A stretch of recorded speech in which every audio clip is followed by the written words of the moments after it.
Clinton's campaign says she will be getting one more full day of rest at home before resuming her campaign duties on Thursday. She was originally scheduled, Vlad, to speak in Las Vegas tomorrow, but now her husband will be doing the honors instead. Nancy, the White House said Monday the president doesn't feel he needs to help Hillary Clinton with damage control. Still, how effective of a messenger is he in driving a new storyline for the campaign other than her health and her transparency? Well, he's an exuberant campaigner. He is well known for giving a great speech. That's a big part of the reason that he beat her back in 2008. And so he's a force on the campaign trail, and he is one of this campaign's biggest weapons. They're going to be deploying that weapon to just about every battleground state between now and November. He has said that he's committed to doing whatever he can. In fact, he said in his speech in Philadelphia that he is not trying to phone it in, that he really, really, really wants to get Hillary Clinton elected.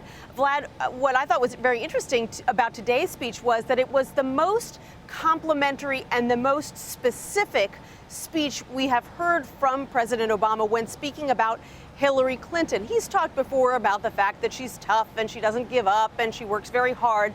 But he really went into more detail today about why he thinks that Americans should trust her and elect her. And it always helps when you've got someone as well known as the President of the United States making that case on your behalf.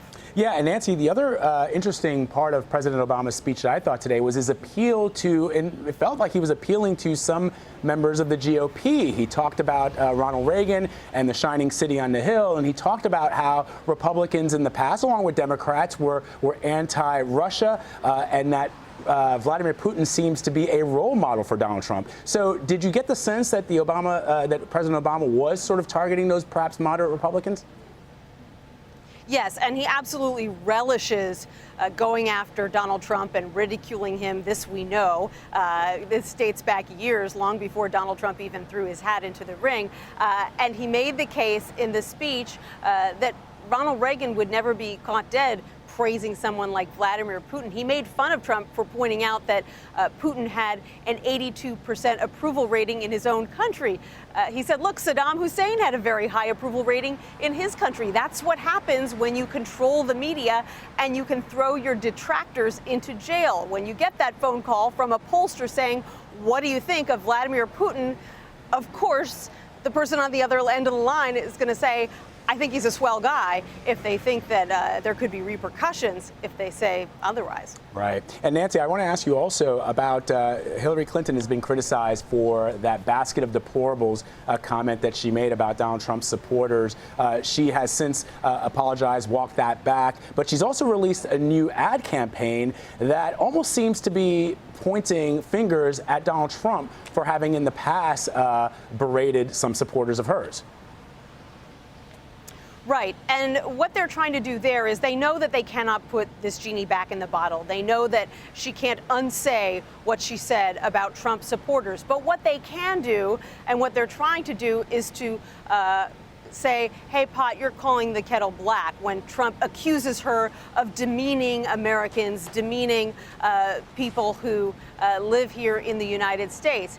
So they aired this ad, which essentially is a sort of a greatest hits of all of the things that Donald Trump has said about Mexicans, about African Americans, about people with disabilities. And essentially they're making the point, who's Donald Trump to say that somebody else has said demeaning things about Americans when this, they argue, is sort of stock and trade for him. And interestingly, Nancy, at least you heard clearly Hillary Clinton has apologized for those remarks. In some of those instances, Donald Trump has yet to apologize, for example, to the judge that he criticized for being of Mexican descent and the Khan family, et cetera. Correct. And, this is a case that Clinton made at that National Security Forum the other night. She said, I made a mistake, for example, when it came to the war in Iraq, but I have come out and said that it was a mistake. I owned that mistake. I wish that I could have done it differently, and I'm being forthright. Donald Trump, on the other hand, she argues, not only doesn't take responsibility for his mistakes, but doesn't even admit that he made mistakes in the first place. Case in point, the war in Iraq. He still insists in most public settings that he actually was against the war in Iraq at the start, against the invasion of Libya. So what she's arguing is not only that he says these terrible things, but then doesn't own up to them afterwards.